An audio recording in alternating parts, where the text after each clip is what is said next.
Pulso económico que, como es tradicional, empezamos echando la vista atrás a ver cómo le ha ido a nuestro IBEX 35. Hoy en positivo, cierre en positivo, 0,21 arriba.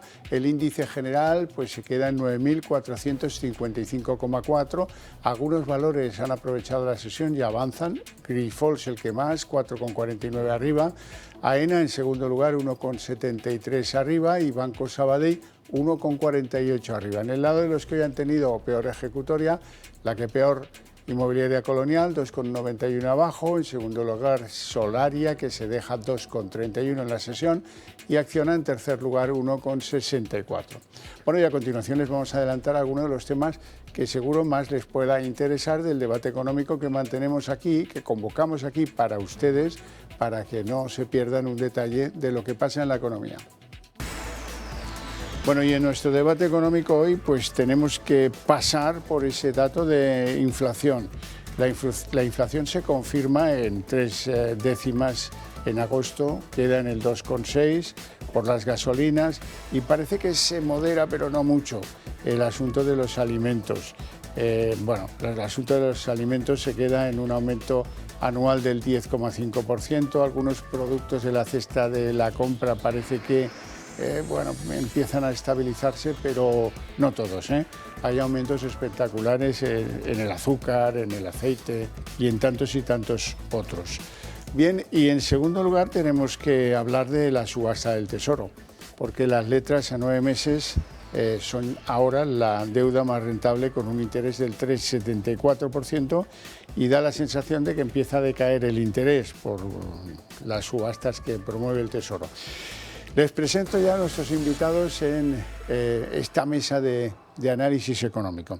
Don José Luis Fernández, muy buenas tardes. Hola, buenas tardes. Jefe de análisis y estudios del sindicato Uso. Don Joaquín Robles, muy buenas tardes. ¿Qué tal? Muy buenas tardes. Analista de XTV. Bienvenidos ambos. Gracias. Bueno, empezamos a hacer un comentario sobre lo que les parece a ustedes este IBEX que parece que se esfuerza en consolidar el rebote. Joaquín. Sí, desde luego, tercera sesión consecutiva en positivo y además cortando, ¿no?, esa racha de la semana pasada que le llevó a perder durante 7 sesiones consecutivas. Sigue por encima de los 9.450 puntos, en el año acumula una rentabilidad del 14% y ahora mismo yo creo que los inversores están a la espera de lo que pueda hacer el Banco Central Europeo. Mañana tenemos datos de inflación en Estados Unidos, pero llegamos a la primera reunión del año sin saber realmente qué es lo que va a hacer el BCE, si pausar los tipos o subir los otros 25 puntos básicos. Casi con más dudas que nunca. Exacto. Don José Luis. Bueno, se viven esas expectativas, ¿no? Decimos, vamos a ver qué hace, ¿no?, la señora Lagarde. Bueno, yo creo que la impresión es que posiblemente se pause, ¿no?, y en octubre sea la siguiente subida. Y yo creo que más allá que se pueda descontar esa situación, yo creo que la bolsa se ha recuperado, son 3 días subiendo, es decir, o incluso ha llegado ya a superar los 9.500, es decir, que yo creo que hay una situación alcista que puede ser interesante de aquí a los próximos días, ¿no? Es decir, yo creo que la situación es a la espera de que la renta fija se pueda consolidar con esa subida de tipos que parece que no se va a dar, la bolsa vuelve a tirar y estamos en línea con las bolsas europeas. Yo creo que hay una cierta homogeneidad. Bueno, me gustaría que atendiéramos una noticia bastante curiosa. La banca en España adquiere para sí misma el 15% de la negociación diaria que hay en bolsa.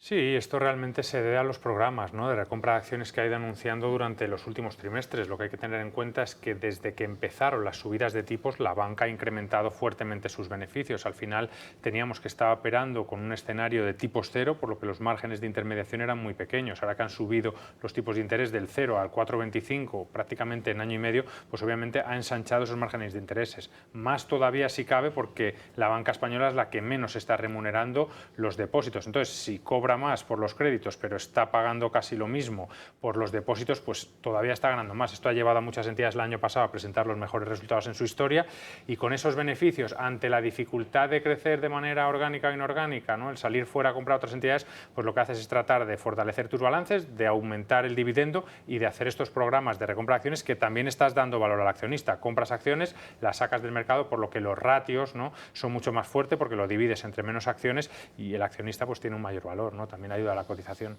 Sí, yo creo que es una forma de reinvertir con cierta seguridad esos beneficios, ¿no?, que no saber dónde llevarlos ahora mismo. Entonces, una forma también de remunerar por la puerta de atrás, o bueno, de alguna manera, de manera indirecta, al accionista. En la medida que hay menos acciones en circulación, el valor de la acción sube, ¿no? Por tanto, el dividendo que se va a percibir va a ser mayor, después de haber estado un par de años sin que se hayan repartido esos dividendos. Entonces, me parece que es una forma también de consolidarse de manera y evitarse ningún tipo, también con estas especulaciones del mercado. Seguramente luego hablamos de Telefónica, ¿no? Pero de repente que te venga alguien por ahí y te coloques que te ha comprado media compañía sin enterarte, o dices que no te has enterado. Sí, de eso hablaremos después. Bueno, hoy había un encuentro megagaláctico en el que estaba presente la presidenta del Santander, Ana Botín, el presidente de Caixa, Goiri Goizarri, y Torres, el presidente del BBVA. Hablaban en inglés, pero se les entendía todo. Ahora, ni una palabra más alta que otra. Se puede decir, caso de Ana Botín, que los gobiernos están muy endeudados, pero ya saben ustedes, sin precisiones de espacio y tiempo. Vamos a escuchar algo de lo que ha dicho Ana Botín.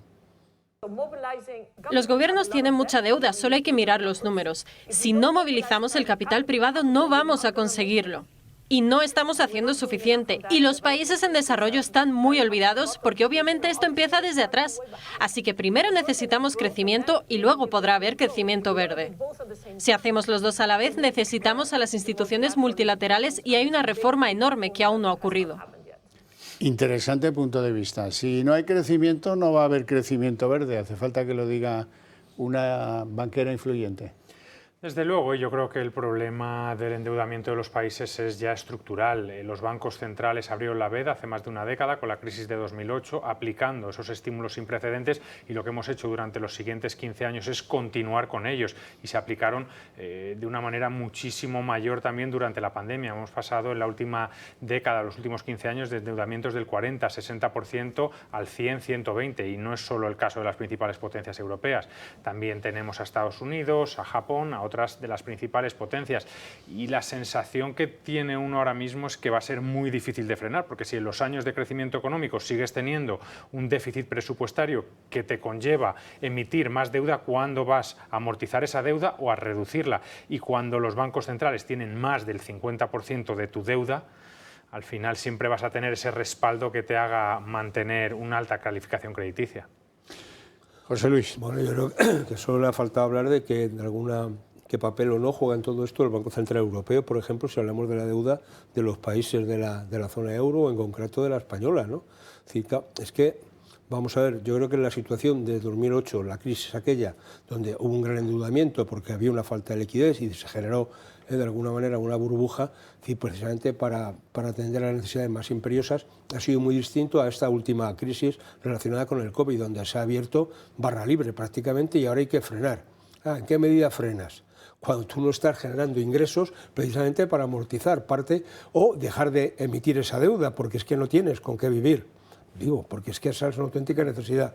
Entonces me parece que hay una diferencia fundamental entre la Reserva Federal americana, que sí que tiene un papel no solamente ya de la moneda, sino de intervenir y garantizar la viabilidad económica del país, mientras que el Banco Central Europeo solo teóricamente tiene sus competencias en controlar la inflación y, por tanto, el aspecto que tiene que ver con la moneda, pero poco más.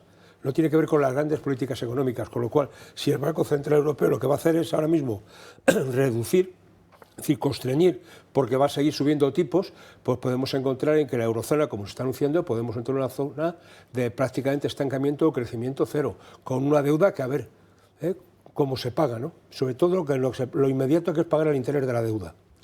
Bueno, hablemos de inflación. Hoy se han consolidado los datos que ya nos habían anticipado, 2,6 de crecimiento del IPC en agosto. Ese sería pues un dato relevante, poco relevante, porque en lo que toca la inflación subyacente solo hemos perdido una décima y gracias, habría que decir. Y los alimentos siguen endiabladamente arriba, endiabladamente altos, se estabilizan en torno a un crecimiento del 10,5% en lo que toca al año, pero hay algunos productos que nadie sabe lo que está pasando detrás de ellos y se sospechan muchas cosas. En el aceite donde más, pero también en el azúcar y en otros. Esos datos de inflación que, bueno, ya saben ustedes que presume Calviño de que tenemos los mejores datos de inflación de Europa, pero bueno, la verdad es que estamos lejos de los objetivos.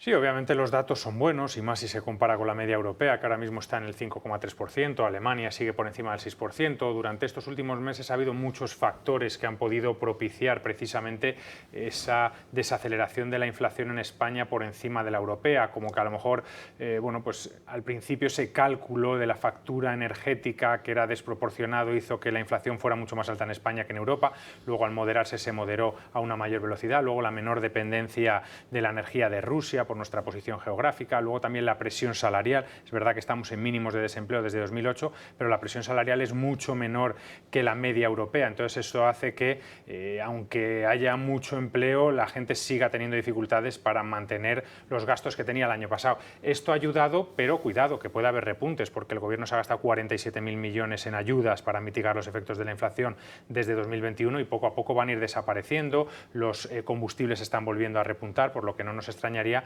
que volviéramos a ver ciertos repuntes de cara a final de año. José Luis. Bueno, vamos a ver, ¿no? A mí me parece que esto de la inflación tiene que ver con que todavía estamos en esas tasas bajas porque yo creo que, si no recuerdo mal, agosto, septiembre del año pasado fueron los topes. Estuvimos por encima del 10, con lo cual el efecto escalón hace que ahora mismo, que los precios subieron mucho el año pasado, esta vez que ya han subido, suben menos y por tanto hace que ese diferencial baje. Claro, yo me he molestado en hacerme una sumita desde el 19 hasta aquí. Es decir, el precio de los alimentos desde 2019 hasta agosto, un 34,5%. Los salarios no han llegado al 12%. Y la inflación general en torno al 15%, un poquito más. Oiga, aquí algo no acaba de encajar. Y luego, si realmente nosotros tenemos una menor dependencia del tema energético, eso tendría que notarse. Pero no se nota porque la subyacente, que es donde no estamos contabilizando el coste de los energéticos, está desmadrada, digo, por emplear un término coloquial. Es que así como la general está por debajo de la europea, prácticamente en la mitad, la subyacente no, estamos casi liderando esa situación. Con lo cual aquí hay un auténtico contrasentido. Si yo dependo menos del gas ruso, si tengo menos dependencia energética, ¿qué está pasando? Es decir, ¿por qué los precios se me desmadran? ¿Por qué el combustible está ahora mismo en niveles previos, ¿no?, a la ayuda del gobierno del 0,20? ¿Y ahora qué pasa? En meses de producción récord fotovoltaica. Sí, sí. Son julio y agosto. Bueno, sí, pero lo que aporta la fotovoltaica no llega a un 10%. Quiere decir que julio y agosto, yo me lo he mirado el otro día en el mix energético, entre el ciclo combinado y la nuclear han estado suministrando prácticamente el 60% del mix, o sea, 28 más 22. O sea, que la cosa no es menor. Bueno, vamos con la subasta del Tesoro de hoy. Las letras a 9 meses son la deuda más rentable hoy por hoy, 3,79, pero da la sensación de que esto se empieza a agotar.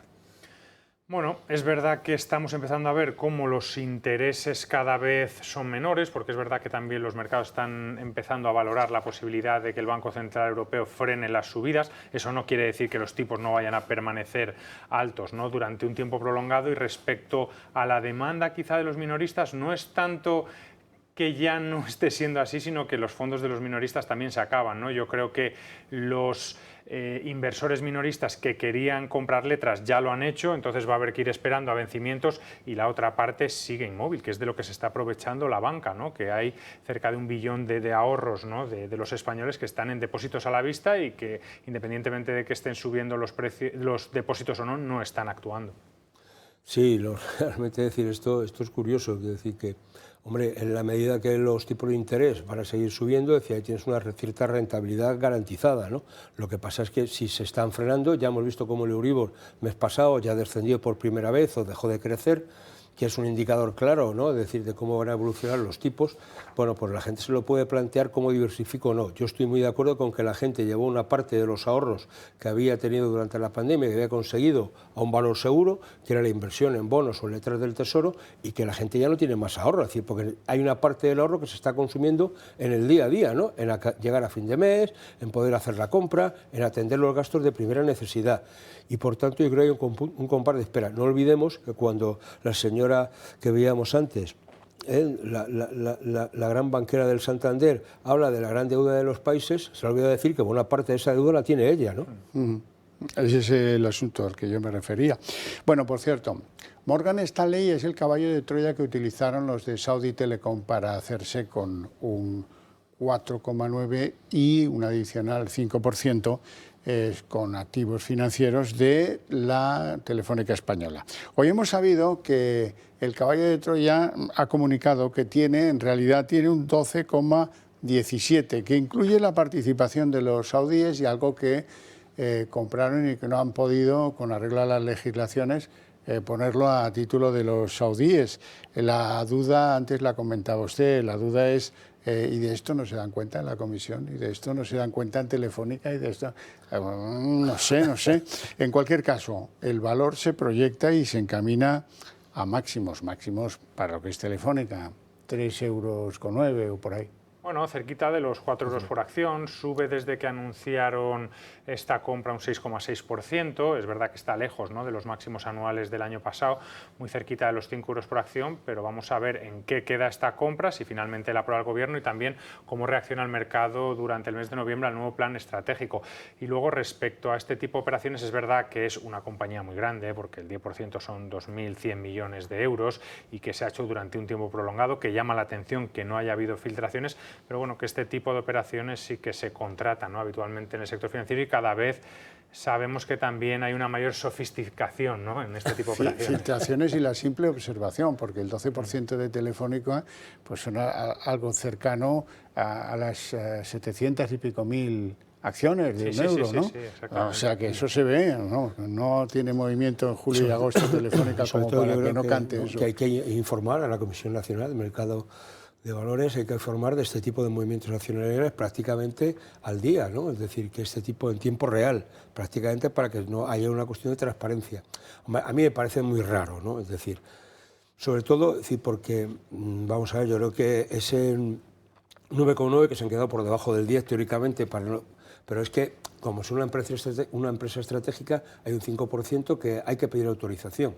Entonces, lo que se va a discutir ya no es el 9,9, sino es ese 5,5 inicial o ese que está por encima del 5, que es donde el Gobierno puede decir que no. Del otro 4, se acabó la historia, es decir, que eso no tiene vuelta de hoja. Y si además de ese 4 hay por ahí otros 2 o 3 más, pues se van a hacer ya de entrada con el 6 en 2 paquetitos distintos, con lo cual poco. Es decir, lo más que queda por discutir es esa compra de por encima del 5 que se hizo. Hombre, que alguien que está en la pomada de estos temas, los que somos unos neófitos, no, hombre, no nos podemos enterar. Yo no me entero de lo que pasa, ni siquiera veo los periódicos todos los días esta materia, pero quien está en el día a día sí, ¿no? Y sobre todo cuando quien parece ser que ha gestionado esa operación es alguien que estaba muy próximo en su día a la propia compañía, ¿no? Es decir, no cuela. No cuela, ¿verdad? Inditex, ¿qué me dicen de Inditex? Que está en nuevos máximos después de unos meses ahí de movimientos laterales. Bueno, es una compañía que sube en el año un 44%, ¿no?, que es la segunda que más sube el IBEX 35 después de Robi. Mañana presenta resultados y bueno, llama la atención como justo los días antes de la publicación pues también sigue subiendo, aunque sea ligeramente, ¿no? Muchos inversores a veces prefieren vender y quedarse a la expectativa. Es un valor que se ha comportado muy bien, ¿no? Lo pasó muy mal durante el año pasado con el cierre de las tiendas en Rusia, con el cambio en la presidencia, luego también con los problemas en las cadenas de suministro, las subidas de las materias primas, pero poco a poco se fue recuperando, llegó a presentar la mejor cifra trimestral en cuanto a ingresos, en cuanto a beneficios, y yo creo que sus verdaderos puntales durante este último año han sido dos: la capacidad para incorporar esa subida de precios, esa inflación en las prendas sin que se haya notado en la facturación, o sea, encima vendiendo más, y luego ha vuelto a poner de manifiesto ese modelo que tiene de 20 temporadas al año, de una rotación muy grande y una logística también que le permite, ¿no?, precisamente llevar este modelo de negocio.